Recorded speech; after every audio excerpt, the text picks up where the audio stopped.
Video बनाता हूँ तो आज का सब्जेक्ट है एक प्रश्न पर आधारित।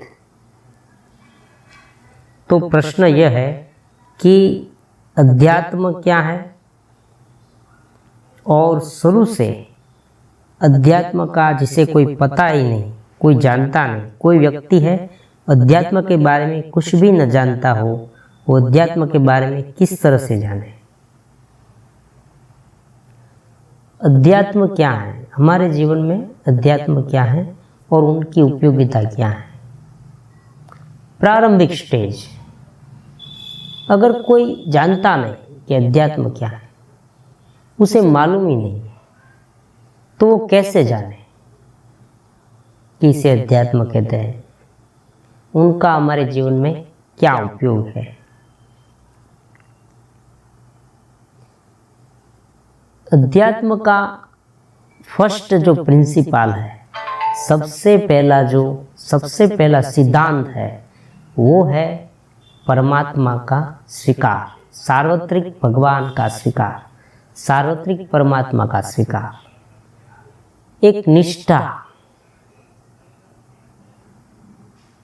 एक विश्वास हमें बनाए रखना है, एक विश्वास पर चलना है, क्योंकि ये जो विश्वास है ना, ये आधार स्तंभ है। यहां से ही अध्यात्म की शुरुआत होती है। परमात्मा पर विश्वास, चेतना पर विश्वास, दिव्य चेतना पर विश्वास।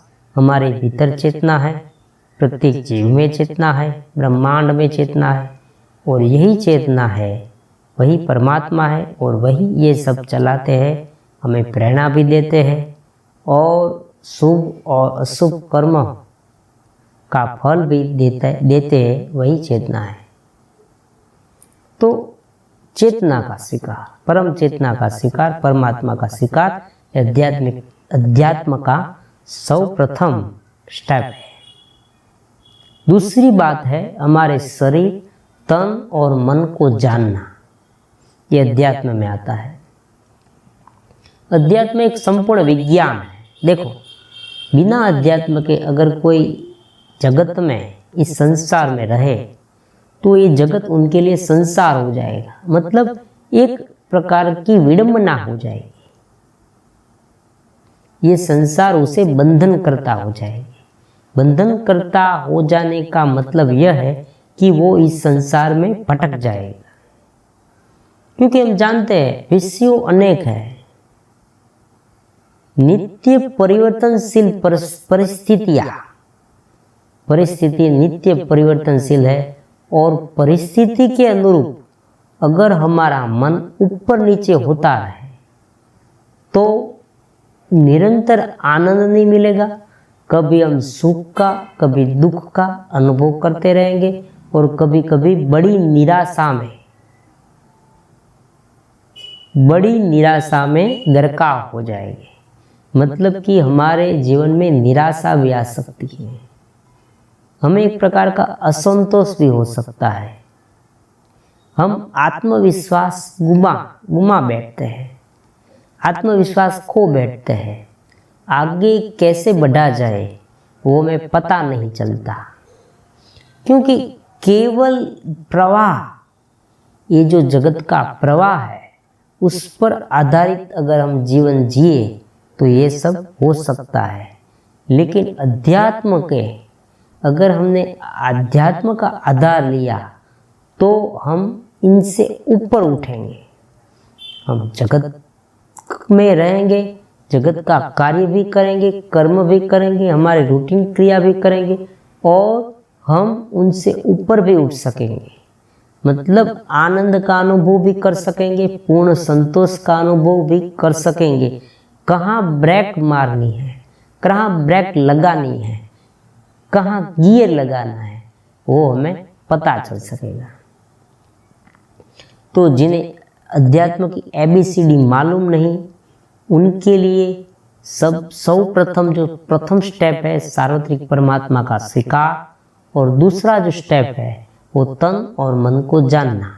हमारा जो शरीर है और हमारा मन है, वो दोनों हमारे साधन है। बस इतना जानना काफी है।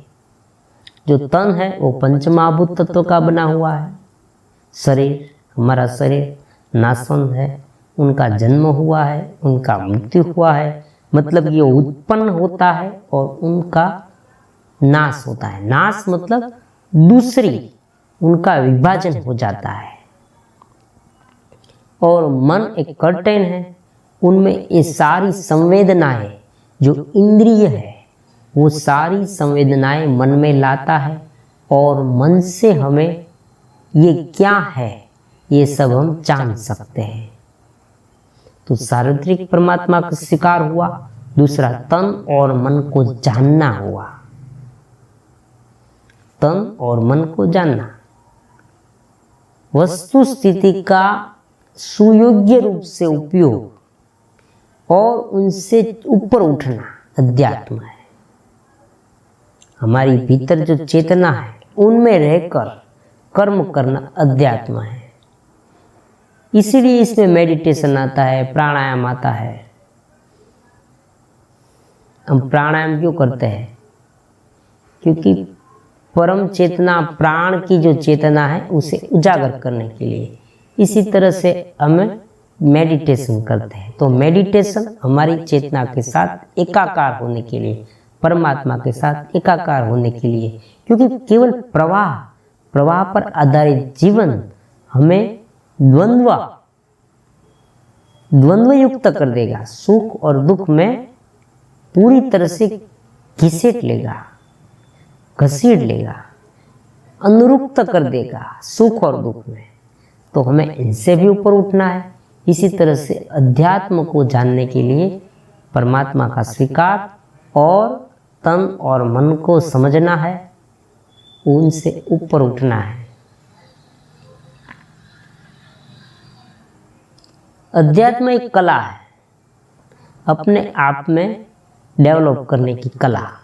धार्मिकता अगर है, हम भगवान को मानते हैं, भगवान को फूल चढ़ाते हैं, भगवान को दूध चढ़ाते हैं, भगवान के सामने दिया करते हैं, भगवान को नमन करते हैं, तो ये धार्मिकता है।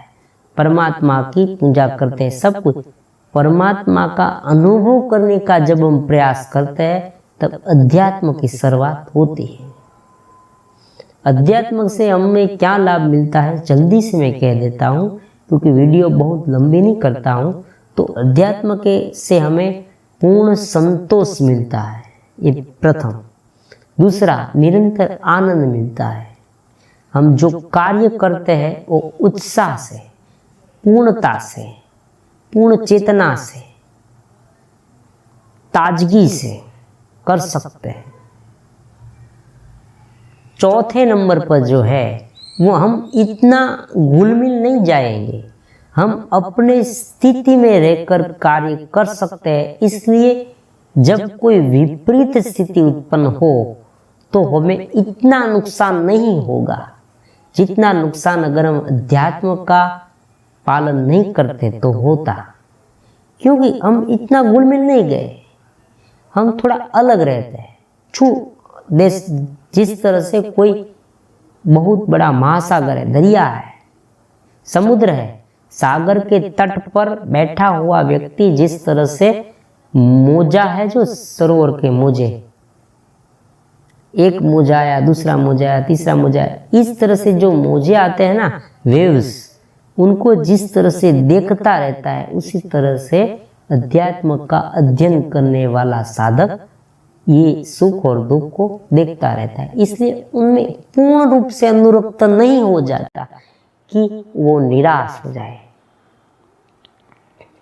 तो ये अध्यात्म, योग, वेद, नॉन ड्युअलिटी, वेदांत आदि सब कुछ मैं यहाँ सिखाने वाला हूँ। आप मुझसे जुड़े। अब मैं ऐसा प्रयत्न भी करने वाला हूँ से सत्संग, जिसे कहते हैं ना सत्संग, सत्संग की बहुत ही आवश्यकता है। नित्य सुनना, नित्य श्रवण करना है हमें। एक या दूसरे दिन मेरी वीडियो आ जाएगी, ऐसा मैं प्रयास करता हूँ। आपके साथ निरंतर कनेक्ट होने का प्रयास करता हूँ। क्योंकि तभी बात बनेगी। क्योंकि जो अनुभव और आनंद का अनुभव मुझे मिला, वो अनुभव धीरे धीरे आप में भी हो, आप में प्रकट हो। ये कब होता होगा? जब आप मुझसे कनेक्ट हो गए, निरंतर कनेक्ट रहेंगे। तो अध्यात्म के बारे में आज इतना रखता हूँ। कल आगे कोई नया एपिसोड के साथ हम मिलेंगे।